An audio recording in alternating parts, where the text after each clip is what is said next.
ಇನ್ನು ನೀಟ್ ಪರೀಕ್ಷೆ ಪ್ರಶ್ನೆ ಪತ್ರಿಕೆ ಸೋರಿಕೆ ಮತ್ತು ವಿದ್ಯಾರ್ಥಿಗಳ ಆತ್ಮಹತ್ಯೆಯನ್ನ ಖಂಡಿಸಿ ಜಂತರ್ ಮಂತರ್ನಲ್ಲಿ ಹಮ್ಮಿಕೊಂಡಿರುವ ಪ್ರತಿಭಟನೆಗೆ ಸಂಬಂಧಿಸಿದಂತೆ ಸೋನಮ್ ವಾಂಗ್ಚುಕ್ ಅವರನ್ನ ಪ್ರತಿಭಟನಾ ಸ್ಥಳದಿಂದ ತೆರವು ಮಾಡಿದ ವಿಷಯ ಮತ್ತು ಯುವಕರು ಮತ್ತು ವಿದ್ಯಾರ್ಥಿಗಳು ನಡೆಸುತ್ತಿದ್ದ ಸಂಸತ್ ಮುತ್ತಿಗೆ ಸಮಯದಲ್ಲಿ ಮಾಡಿರುವ ಲಾಠಿ ಚಾರ್ಜ್ ಅಶ್ರುವಾಯು ಇದನ್ನು ಖಂಡಿಸಿ ಶಾಪುರದಲ್ಲಿ ಶಾಂತಿಯುತ ಪ್ರತಿಭಟನೆಯನ್ನು ಮಾಡಲಾಗಿದೆ. ಪ್ರತಿಭಟನೆ ಮೆರವಣಿಗೆಯು ಶಾಪುರ್ ಡಿಗ್ರಿ ಕಾಲೇಜಿನಿಂದ ತಹಸೀಲ್ದಾರ್ ಕಾರ್ಯಾಲಯದವರೆಗೂ ಪ್ರತಿಭಟನೆ ಜರುಗಿತು. ಈ ಸಂದರ್ಭದಲ್ಲಿ ಸಮಾನ ಮನಸ್ಕರ ವೇದಿಕೆಯ ಅಯ್ಯಣ್ಣ ಕನ್ಯಾ, ಕೇಳೂರು ಚೆನ್ನಬಸಪ್ಪ, ವನದುರ್ಗ ಗಿರಪ್ಪ ಗೌಡ, ಬಣತಿಹಾಳ್, ಶ್ರೀಶೈಲ್ ಹೊಸಮನಿ, ಭೀಮಣ್ಣ ಮೇಟಿ, ಸೈಯದ್ ಖಾದ್ರಿ, ಗಂಗಪ್ಪ ಗಂಗನಾಳ್ ಮತ್ತು ಶಾಪುರ್ ನಗರದ ಯುವಕರು, ಕಾಲೇಜು ಶಿಕ್ಷಕರು, ವಿದ್ಯಾರ್ಥಿಗಳು ಬಂದು ಯಶಸ್ವಿ ಮಾಡಿದರು.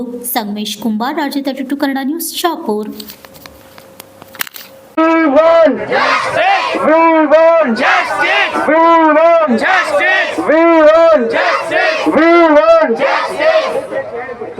ಬಂಧುಗಳೇ, ದಯವಿಟ್ಟು ನಮ್ಮ ಮುಖಂಡರೆಲ್ಲರೂ ವಿದ್ಯಾರ್ಥಿಗಳನ್ನು ಮುಂದೆ ಮಾಡಿ ತಾವೆಲ್ಲಾಗ ಅವರ ಮೇಲೆ ಲಾಠಿ ಚಾರ್ಜ್ ಆಯಿತು ಮತ್ತು ಪೊಲೀಸರಲ್ಲದೇ ಹೊರಗಡೆ ಬಂದಿರತಕ್ಕಂಥ ಗುಂಡಗಳು ಕೂಡ ವಿದ್ಯಾರ್ಥಿಗಳ ಮೇಲೆ ಹಲ್ಲೆ ಮಾಡಿರ್ತಕ್ಕಂಥದ್ದು ತಮ್ಮೆಲ್ಲರಿಗೆ ಗೊತ್ತಿರ್ತಕ್ಕಂಥದ್ದು. ಒಂದು ವಿಷಯ ತಾವು ಅರ್ಥ ಮಾಡಿಕೊಳ್ಬೇಕು, ವಿದ್ಯಾರ್ಥಿಗಳು ತಾವೆಲ್ಲರೂ ಒಗ್ಗಟ್ಟಾಗಲೇಬೇಕು. ನಾವೆಲ್ಲರೂ ಹಿಂದೆ ಒಗ್ಗಟ್ಟಾಗಿದ್ದಕ್ಕಾಗಿ ಹಿಂದೂ ಮುಸ್ಲಿಂ ಕ್ರೈಸ್ಟ್ ಎಲ್ಲರೂ ಒಗ್ಗಟ್ಟಾಗಿ ಬ್ರಿಟಿಷರ ಮಾಡಿಕೊಂಡಿದ್ದಾರ. ಅವರಿಗೆ ಸುಮಾರು ಒಂದು ಕುಟುಂಬಕ್ಕೆ 1 ಕೋಟಿಯಂತೆ ಪರಿಹಾರ ಕೊಡಬೇಕು. ವಿದ್ಯಾರ್ಥಿಗಳ ಮೇಲೆ ಹಲ್ಲೆ ನಡೆದಂತ ಲಾಠಿ ಚಾರ್ಜ್ ಅನ್ನ ತನಿಖೆಗೊಳಿಸಬೇಕು ಮತ್ತು ಸಂಸತ್ತಿನಲ್ಲಿ ಈ ಒಂದು ನೀಟ್ ಬಗ್ಗೆ ವಿವರವಾಗಿ ಒಂದು ಚರ್ಚೆ ಆಗಬೇಕಂತ ಏನು ಒತ್ತಾಯ ಮಾಡಿ ಹೋರಾಟ ಮಾಡತಕ್ಕಂತ ವಿದ್ಯಾರ್ಥಿಗಳ ಮೇಲೆ ನಾವು ಇವತ್ತು ಗುರುತಿಸಬೇಕಾಗ್ತದೆ ಬಂಧುಗಳೇ. ಇನ್ನೊಂದು ನೀಟ್ ಒಂದೇ ನಮ್ಮ ಮುಂದೆ ಕಾಣ್ತಾ ಇದೆ. ಆದರೆ ಕರ್ನಾಟಕ ರಾಜ್ಯದಲ್ಲಿ ಈ ಹಿಂದೆ PSI ಹಗರಣದಲ್ಲಿ ಸಹ ಇದೇ ರೀತಿ ಪತ್ರಿಕೆಗಳನ್ನ ಲೀಕ್ ಮಾಡೋದ್ರ ಮುಖಾಂತರ ಸುಮಾರು ವ್ಯವಸ್ಥೆಯನ್ನ ಇಲ್ಲಿ ಕರ್ನಾಟಕದಲ್ಲಿ ಸಹ ನಡೆದಿದೆ.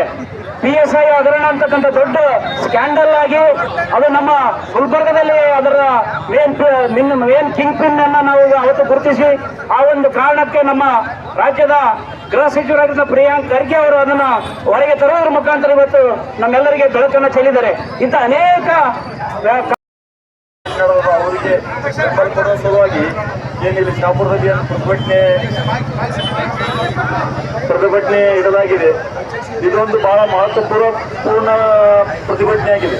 ಯಾಕಂದ್ರೆ ಕೇಂದ್ರ ಸರ್ಕಾರ ಇವತ್ತು ವಿದ್ಯಾರ್ಥಿಗಳ ಭವಿಷ್ಯದ ಜೊತೆ ಚೆಲ್ಲಾಟ ಆಡ್ತಾ ಇದೆ.